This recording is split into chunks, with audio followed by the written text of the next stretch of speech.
Hello and welcome to another episode of the DPDL Talent Development Podcast brought to you by Double Pass. I'm your host, Sarthak Dubey, and this is a show where we talk about grassroots football, picking the brains of some of the leading experts in the field of talent development. Today's episode is all about DPDL. People want to know why we started DPDL, how we started it, and what's our vision behind it.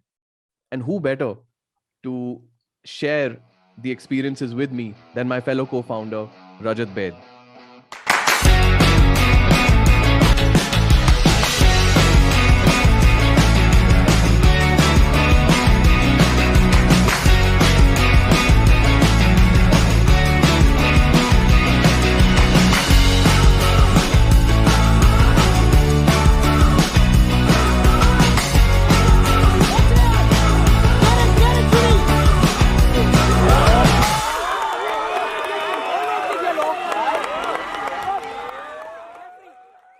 Rajat is someone who's got incredible experience in the corporate world, having worked at one of the leading investment banks in the world, Goldman Sachs, for 6 years.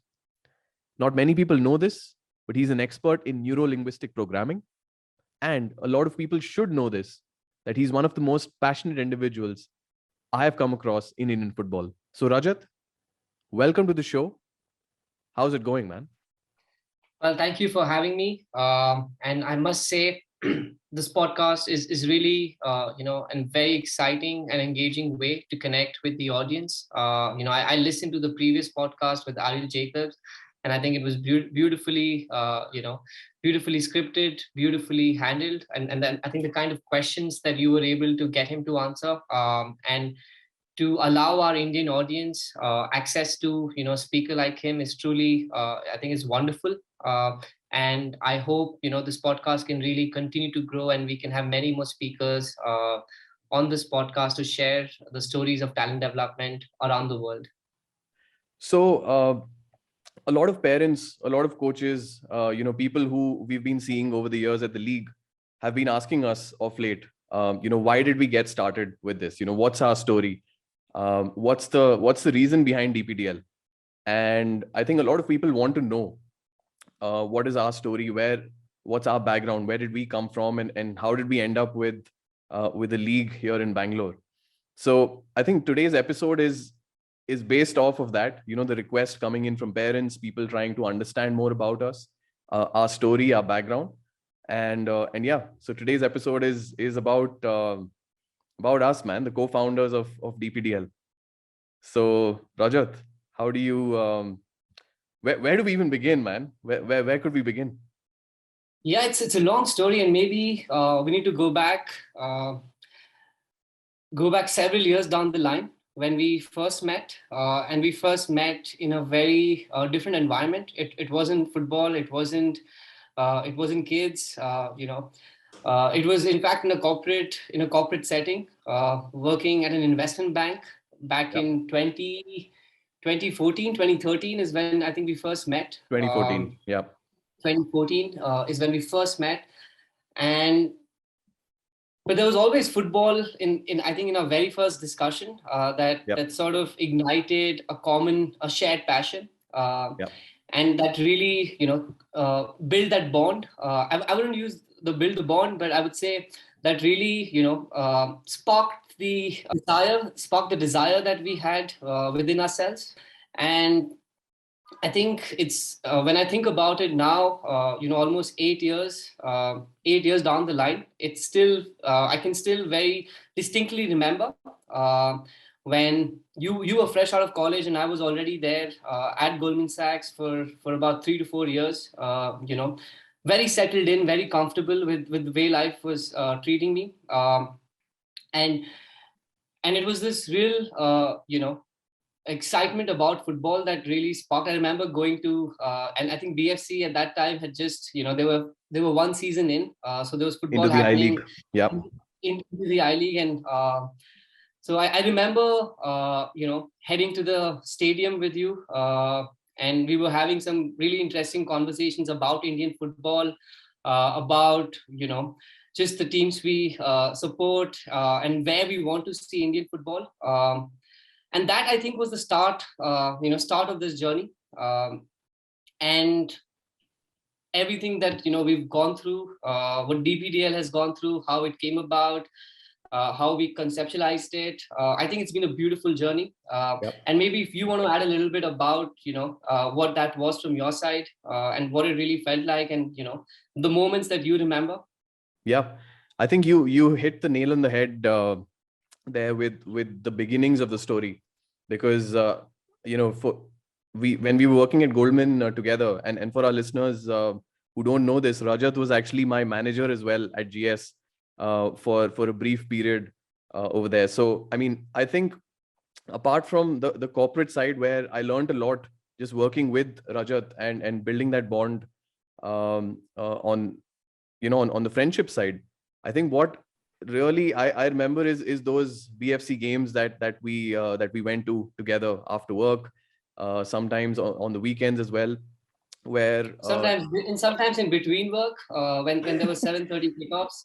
Well, I just hope yeah, that can, I think that should stay out of GS territory. But I mean, anyways, so we were, yeah, the story really started off with visiting those games, discussing I-League, discussing Ashley Westwood and his tactics at BFC, discussing the players at the time who were some of them are still around, by the way. So sitting in West Block and talking about Indian football, right? That's where our journey really began.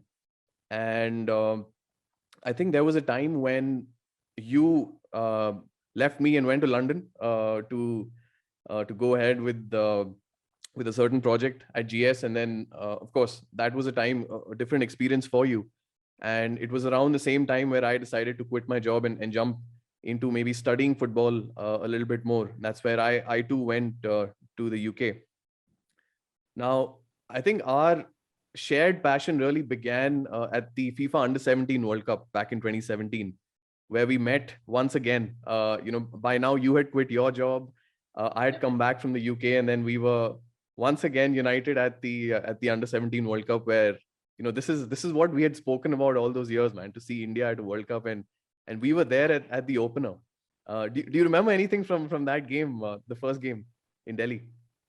I remember. I think we played the US national team. Was that the opener, or was it the Colombia game?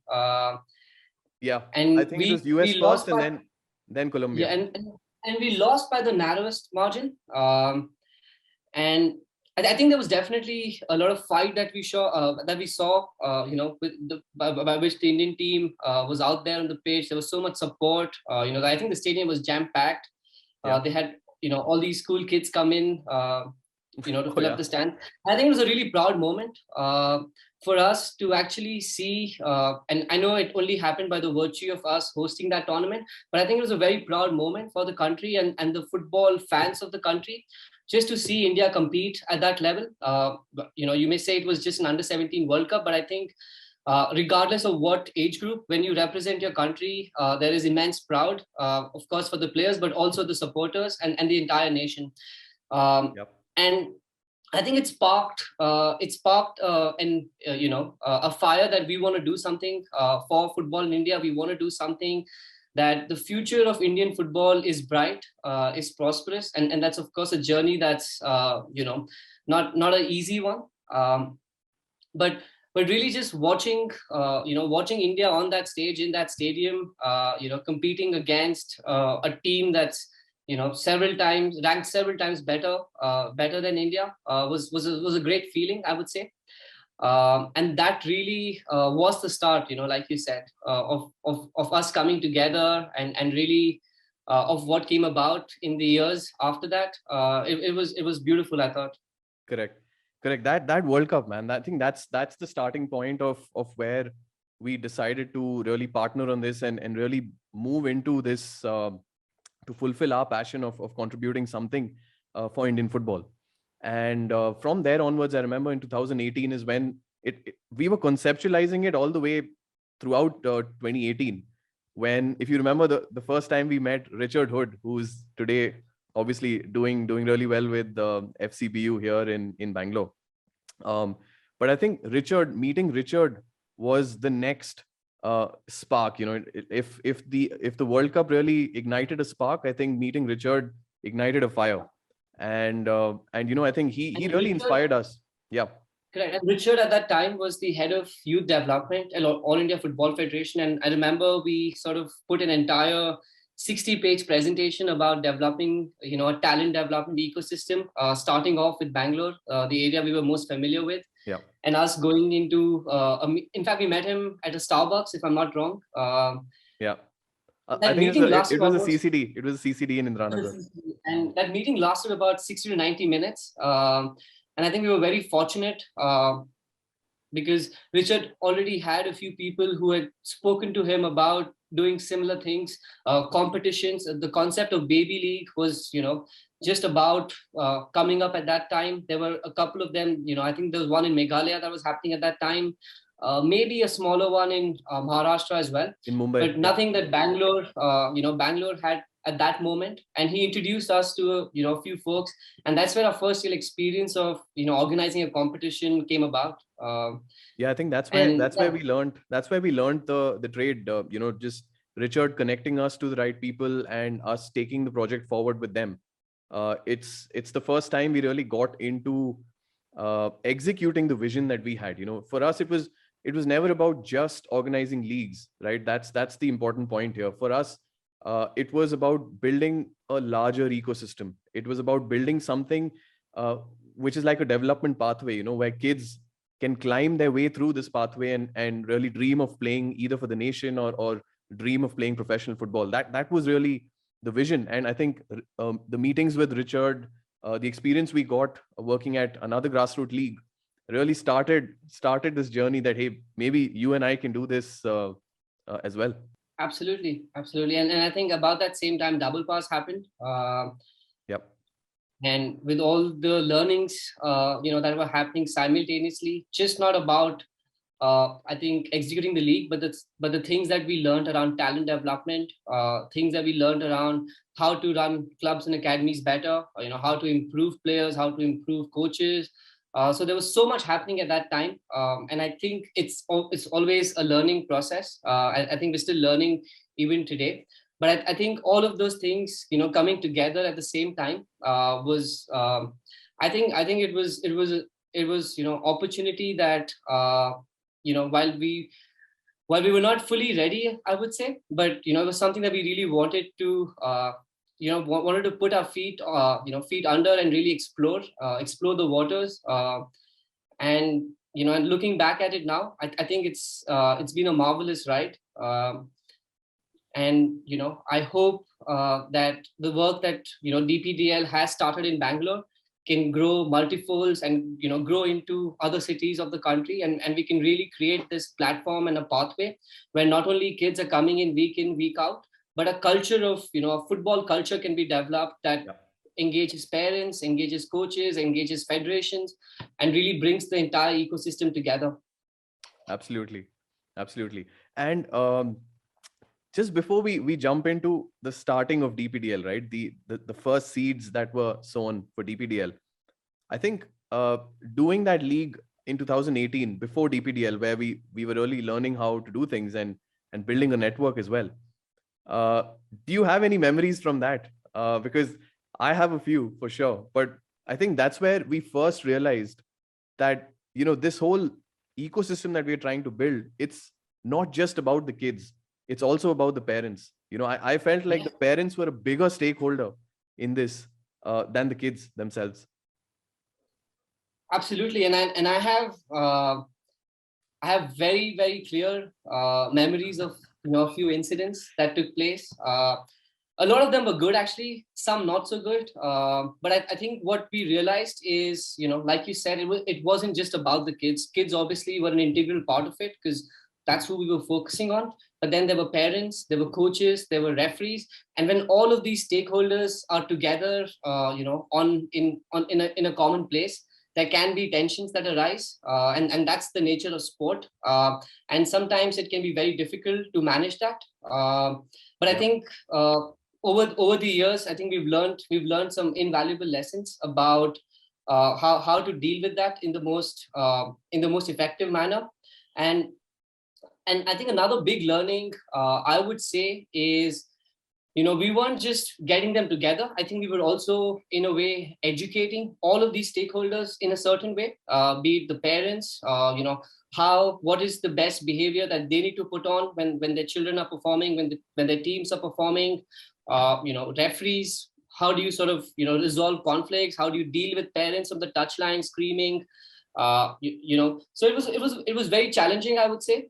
There was some very challenging situations that we dealt with. I obviously won't get into the specific ones, but I think we've seen them. It happens at the highest. I want to get into the specifics of one incident, because I think it's important for people to realize the pressures that we go through when we're organizing matches. There's a lot that goes on behind the scenes, and this is pre-DPDL, by the way. This did not happen at DPDL.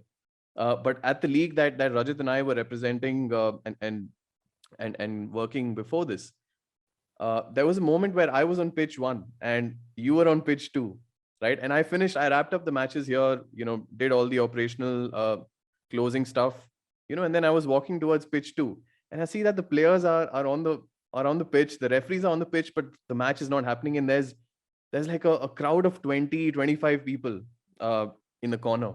And I'm looking for you. I don't know where you are.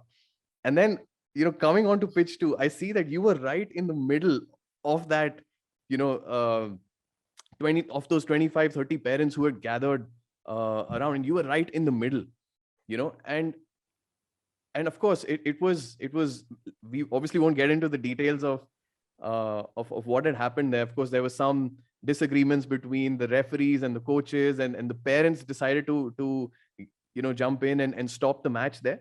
But these are situations where you can't plan for it.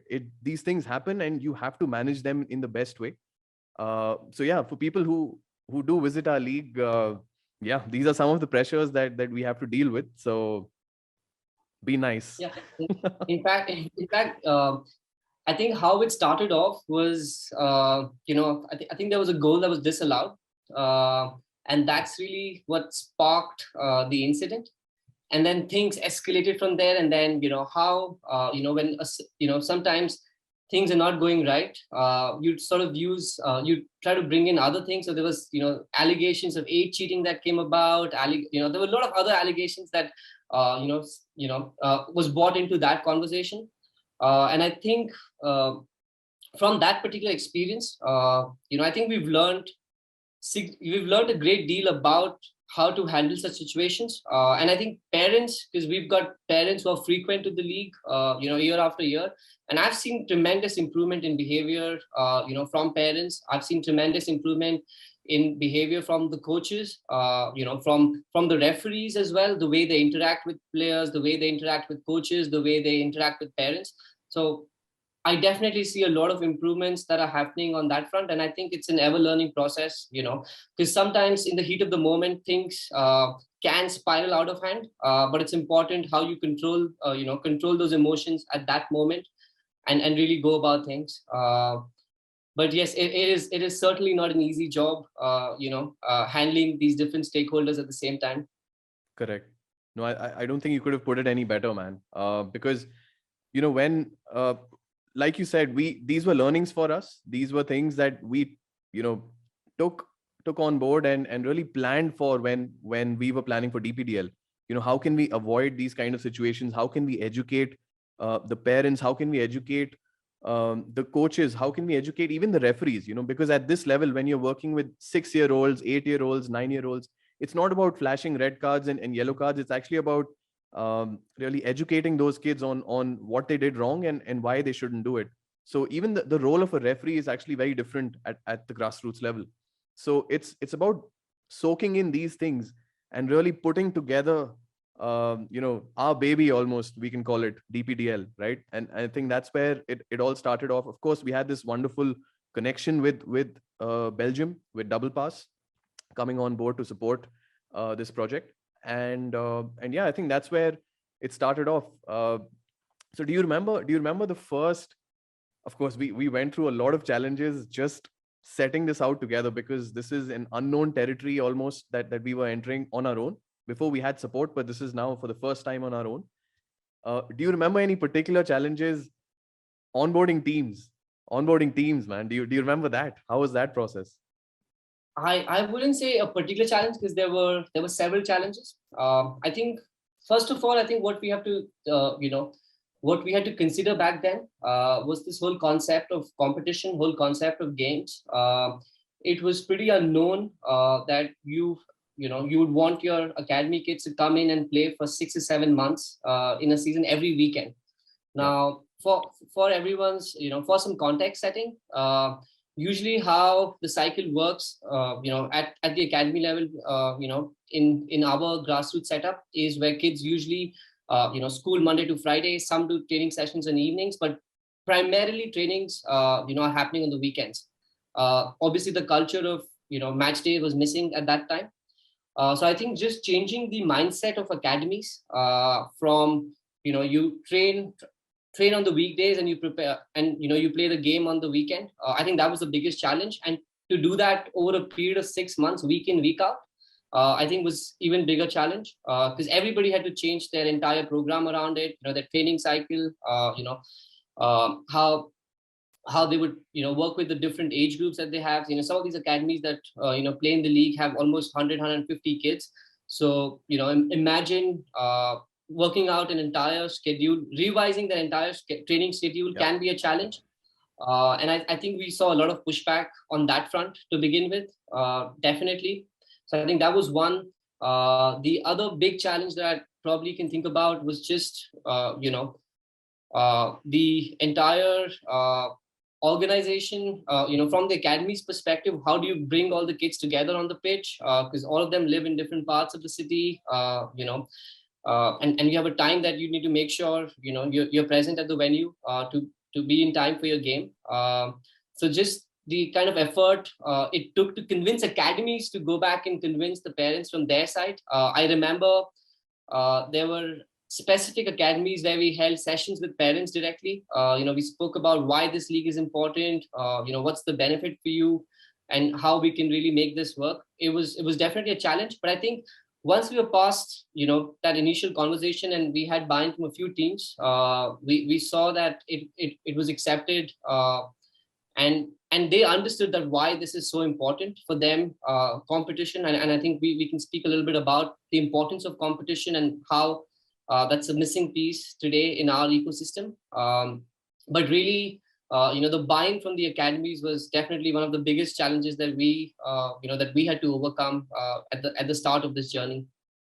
Yeah, man. When I think of this, when I think of it now, the academies actually, to convince them and for them to change their mindset, especially the ones who trusted us and came on board with us, kudos to them, man, to think about it now. At that moment, to really revamp their entire training structure, this would affect their commercials as well at some point. But I think many of them saw the long-term vision here that we were trying to convince people of, that you definitely need your training sessions, but at the end of it, you need to implement that. You need an outlet into a match environment, into a competitive environment. And it's really not about winning or losing in that match environment. It's about the learnings that come out of it. That was the most important thing. And convincing parents, convincing academies. I don't know how many kilometers we would have driven all over Bangalore, meeting parents, meeting academies, distributing brochures, distributing pamphlets, having workshops with parents, and really making them understand why this is so important and how our league could be the next big thing for them to participate in. So I agree, that was definitely the first challenge. And like you said, once these few academies were on board, and I mean some of them were pretty big academies as well, who had to change things around for us. So kudos to them for coming on board, and they've obviously stuck around with us even now in season 2. So it's great to build this community together. And that was step one, really convincing them. I would just add one more point, maybe, and it wasn't just about the football. I think, and if you take a step back and think about what we were doing, getting 300, 400 kids in a particular venue, over a period of 4, 5 hours, that many parents at the same time coming together. It was really, a platform where kids were interacting with each other, parents were interacting with each other. So it was beyond football, I would say. It was, it sort of became like a festival, a weekend festival, where everyone wanted to come together and have a good time. Obviously, football was the main focus area, but I think a lot of things happened just with the social interactions between players, between parents, between the community. So there's a lot of community building that was happening, and I think that's what really was motivating parents and kids to come back, week after week after week, and I think that's something that's very important, and that's something that we want to provide a lot of importance to, because we know football, not every kid is going to make it professionally, but it's about the learnings, it's about the different environments that we're exposing these kids to, so that they can learn, and really make the most out of their sporting experience. Correct. And just thinking about the other, fears that we had before the league started, I think one predominant fear that we had was, how are these super big academies going to compete against the lesser known ones? There were a lot of grassroots academies popping up who really wanted to participate and make a case for themselves in the league. We had a lot of teams in hotspots in Bangalore, such as Austin Town as well, who were coming on board. Austin Town was a club, I remember, that had never even played on AstroTurf. They only train on a mud ground in the Nandan grounds here in Bangalore, in the Austin Town area.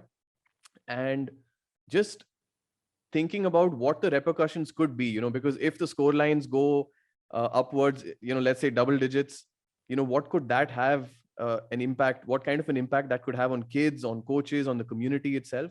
So, managing and just thinking about those things. But I think everything played out really well.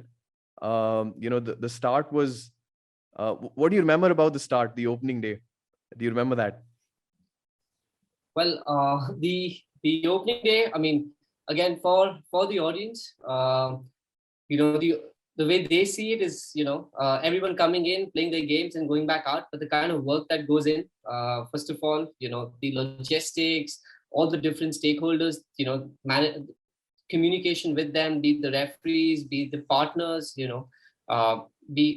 it the venue, all the cleaning that goes into it, all the signage work that needs to be installed at the venue. So there's so much to it. I know we had a few dignitaries who'd been invited, so managing with them, the press, so there were a whole lot of things, and I still recall we made an entire checklist of things that we wanted to sort of tick off, as we got closer to the date. But till the end, you always had something, out of the checklist that kept popping up. I don't think till today. I don't think till today we've checked off that checklist completely. Yeah, absolutely, and I think that's ever growing. Checklist as we grow bigger and larger. But I think if I just go back to the football side of it, and the example that you took about Austin Town, about some of the lesser known, academies that took part in the league at the beginning of the season, when in the first few weeks, I think we saw there was a clear, there was a stark difference in, I wouldn't use the word quality, but just in terms of the technical ability of, the kids that had been training for a long time versus kids that were still starting out, and weren't really exposed to a match setting. But as the season, went along, we saw significant improvement. We saw that technical ability reducing week by week. In fact, if I remember that example of BFC, who were the champions in that particular season, how they were kept to a 0-0 draw towards the end of the season by by an apartment team, really, and I think that really tells you how much how much competition can really help in development of skills, both technically, tactically, mentally. So we saw all of those things come out through the season, just the way we saw improvements within all the players, individually and collectively as a team as well. I remember the same. I remember exactly the same thing, man. every single team, irrespective of whether they were a big academy, a small academy, a team like Austin Town that's coming from one of the hotspots of Bangalore football, or an apartment team as well. In their own space, in their own little way, everyone was improving, everyone was learning something or the other. Whether, for example, a team like BFC one week would be playing, someone as strong as a BCFC, where, they have a different challenge in front of them, where it's both on the attack and the defense. They need to kind of focus. Whereas when you think about BFC next week facing a team like, let's say, Pristine Kickers, that's almost an apartment team that came together. How they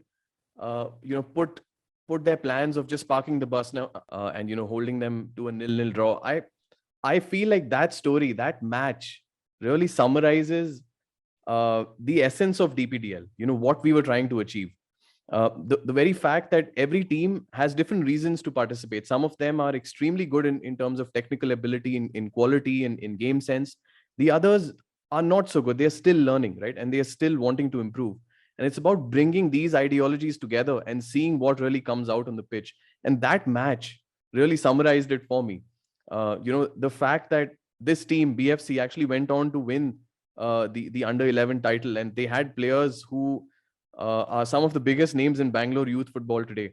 The likes of Sehajveer, the likes of Rayul. These kids were absolutely battering teams left, right, center in the lead up to this game, right? And a team like Pristine Kickers, which is, um, our good friend Mark Mascarenas, who got this team into the league.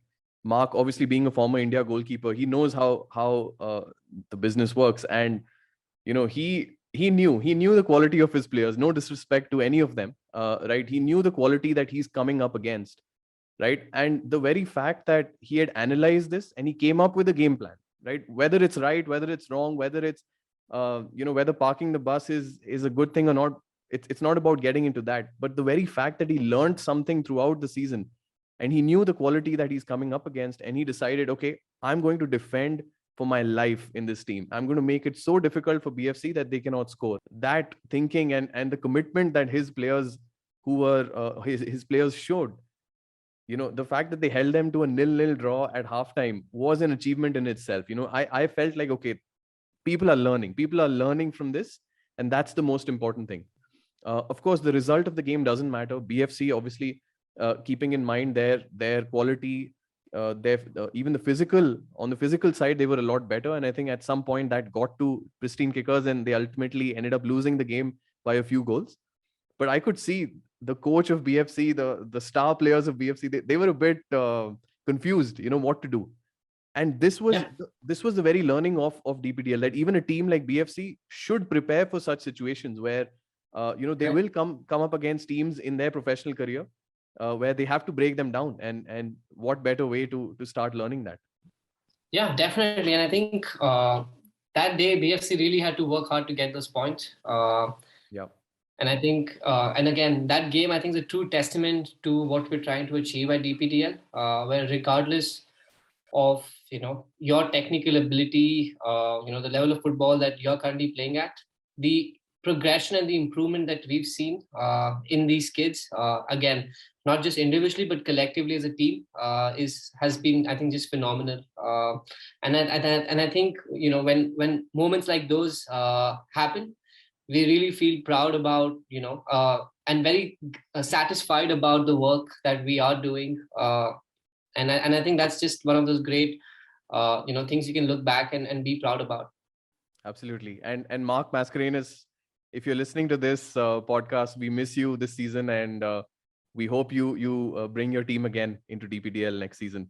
So I think apart from that, the other moments that really stood out for me, and especially this part, the fact that it doesn't matter whether you're winning, whether you're losing, it's the friendships that you make, it's the camaraderie that you share with your teammates, with your opponents, learning to deal with losses, learning to deal with victories as well, not really going overboard after winning, because knowing that, hey, this is a long season.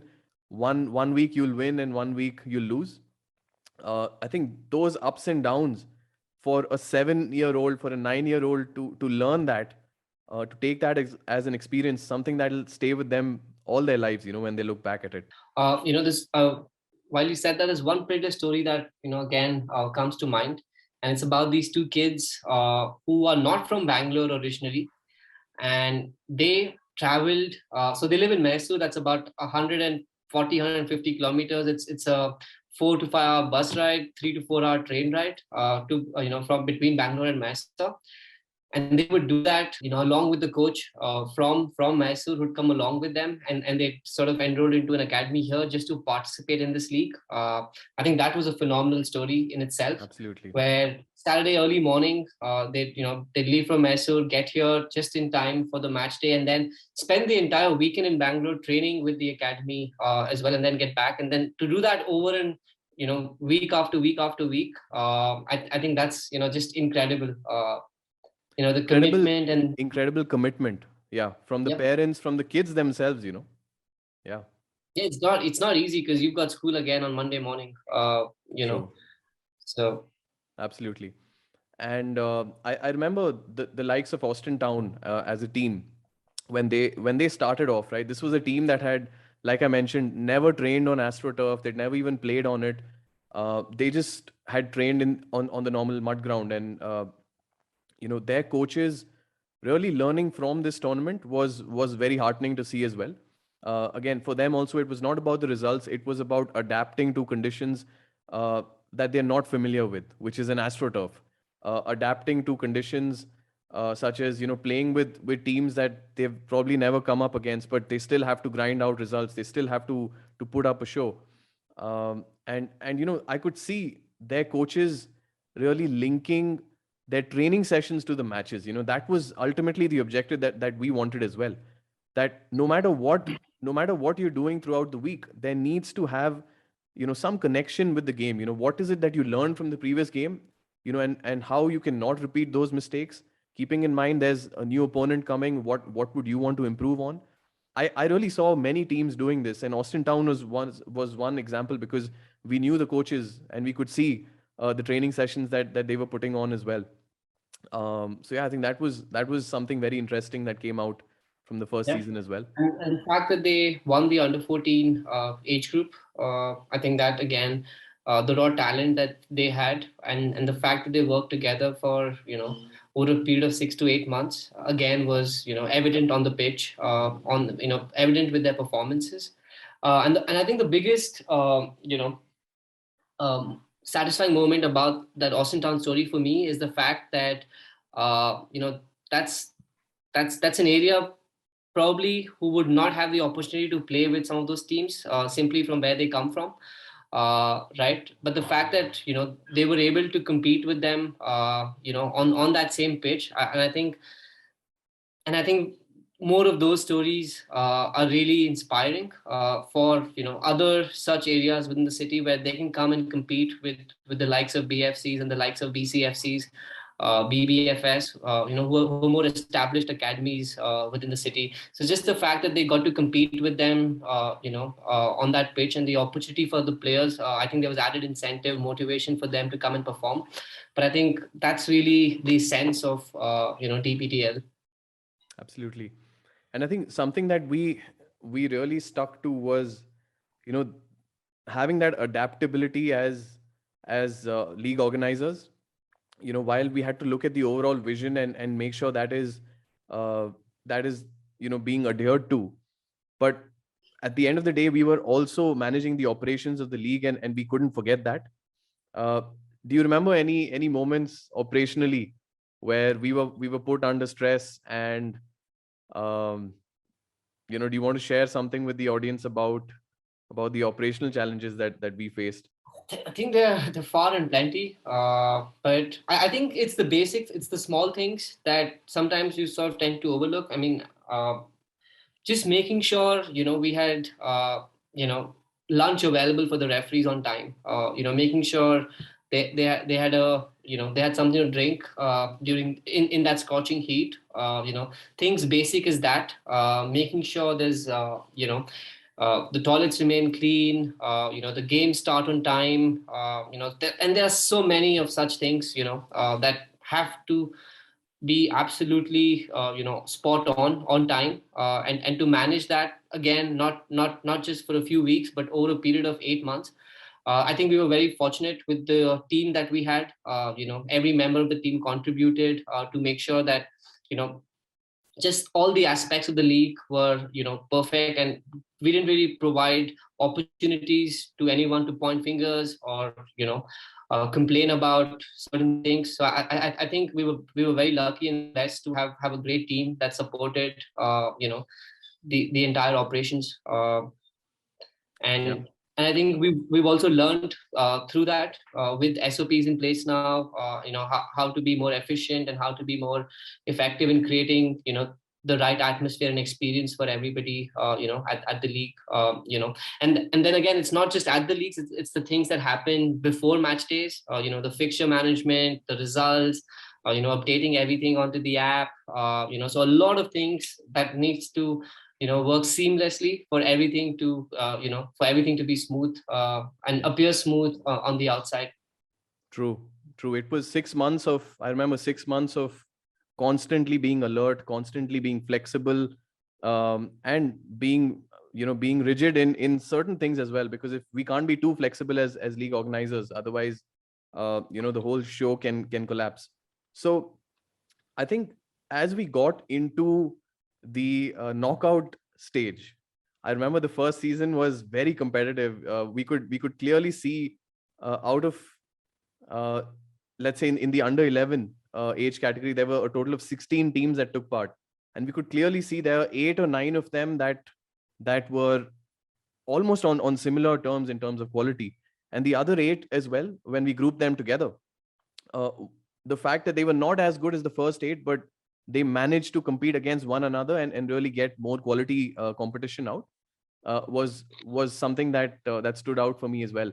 And as we got into the knockout rounds, I remember the story of this one child whose parents had moved to Delhi, right? They had shifted base, and the child also moved with them, um, just after the last league round, and it was the quarterfinals were starting next week.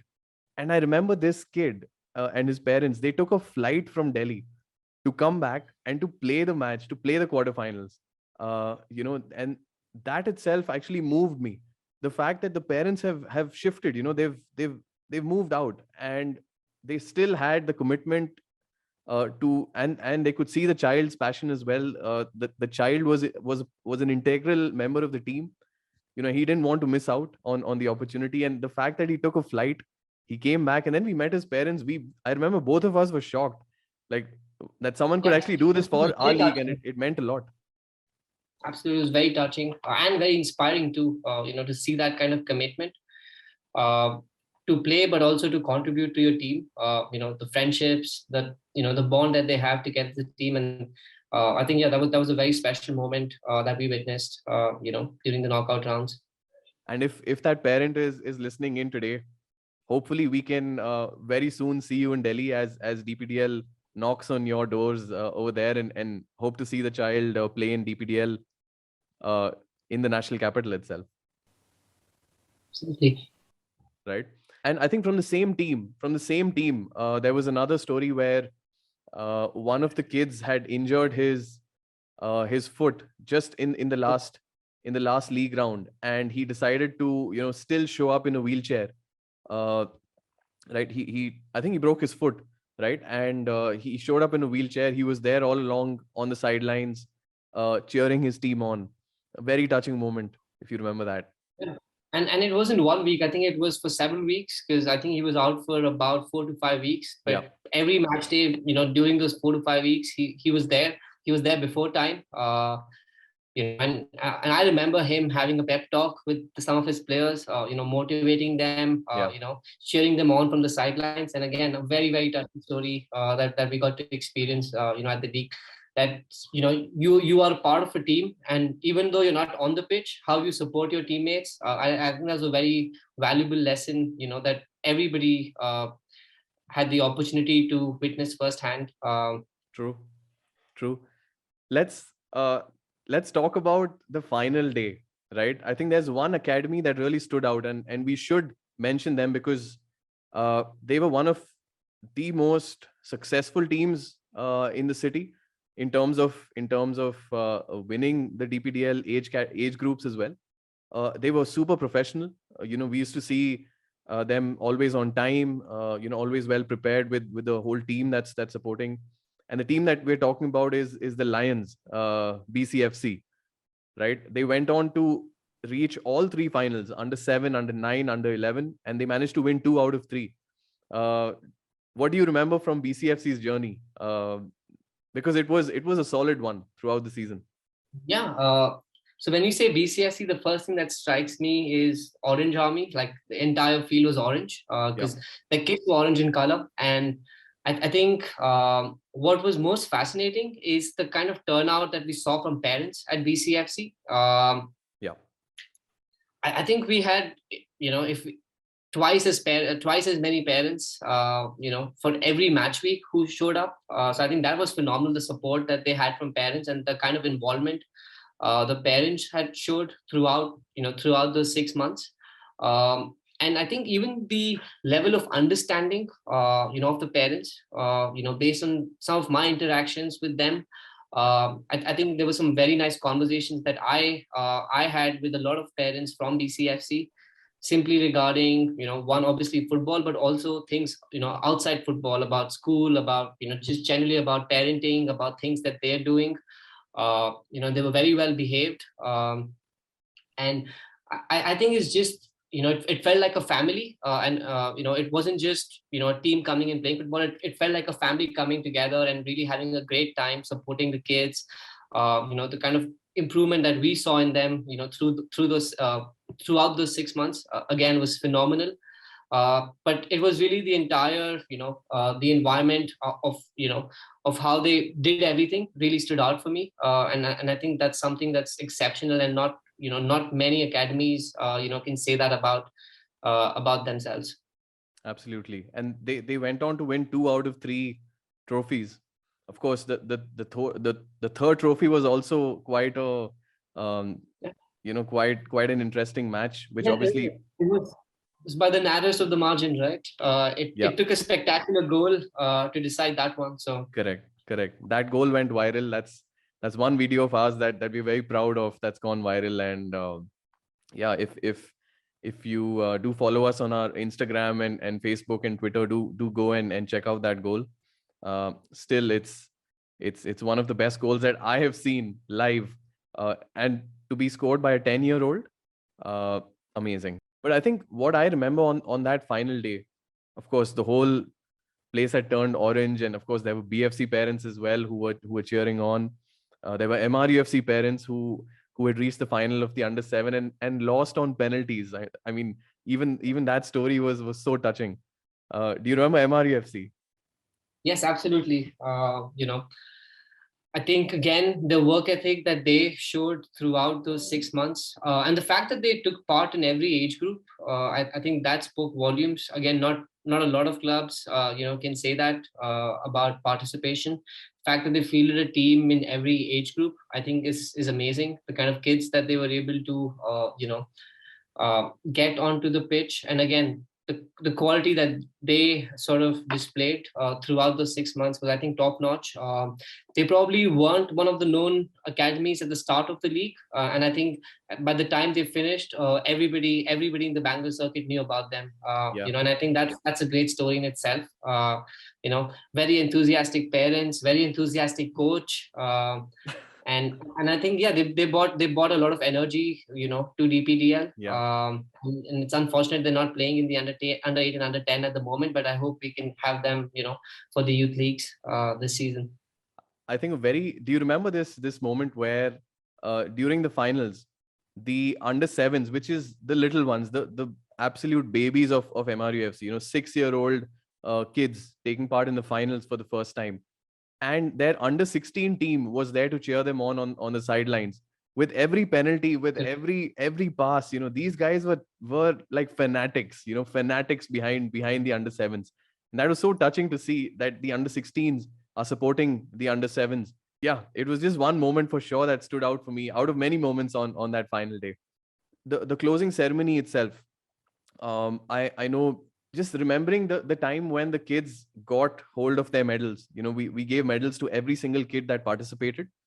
Irrespective of whether you won, you lost, where you finished in the league table, you deserved a medal because you were committed, and you stayed for that long in the season, and learned so much. So it was obviously kudos to all the kids who took part. But I remember when the league finished, and the one of the parents walked up to us and said, Sarthak, Rajat, great job. For us, weekends is DPDL. Weekends, it's DPDL for us. So we don't know what we're going to do next week. Just that one line, really gave us. It boosted our confidence. It gave us. There was a lot of gratitude in that moment as well, where we really, it's the relationship that we had built over a period of time with the parents that was coming out there. And yeah, I remember feeling so motivated for ever since that moment happened, to go ahead and work harder for making DPDL a success. Yeah, I think that was one of the most satisfying moments, if I can call it that.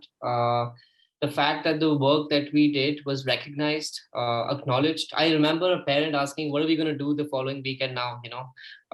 And in fact, we started receiving queries just after we finished the league. When are we starting again? Yeah, and that's how much they enjoyed coming onto the pitch every week. And I think that's something that we can truly be proud of. And I hope, and I know the last 2 years have been difficult with COVID, and I think grassroots and youth football being affected the most. And it was very disturbing in a way, not being able to get kids on the pitch. But I hope that's behind us now, and very soon we can have regular footballs on the weekend, and not just in Bangalore, but throughout the country, for that matter. absolutely, man. Couldn't have put it better. And yeah, with that, I think that pretty much summarizes what we've done up till now. But it's not the end of the journey, right? I feel the journey has just begun. The very fact that we are able to build this ecosystem, this is step one. Right now, it's about taking this to other cities, scaling this, making our operations more efficient, more effective. um, making sure that this is a professional experience for everyone that's involved, continuing to do the good work, whether that's for the parents, for the kids, for the coaches, the referees, the partners, the vendors, everybody who comes and works with us, and plays in our league. I think it's important to uh, keep this good work going, and really expanding this. Now, obviously, our plans are to take this to other cities, to make sure that the same experience that we piloted here in Bangalore is given to Mumbai, is given to New Delhi, it's given to Chennai, it's given to the northeast of India. Places like Guwahati, places like Manipur, Mizoram, Meghalaya, Calcutta, Goa, Kerala. There's so many states that we've got big plans for. And yeah, hopefully uh, we can expand and kind of build this overall ecosystem that we had envisioned back at the under 17 World Cup when we first met, to start Yeah, this plan. uh, absolutely. And I think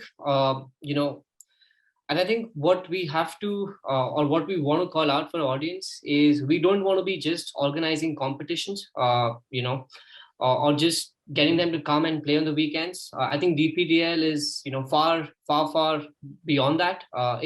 It's about development of an ecosystem, like you put, and that ecosystem involves coaches, because we're not just having kids come and play on every week. We're also having coaches come and coach every week.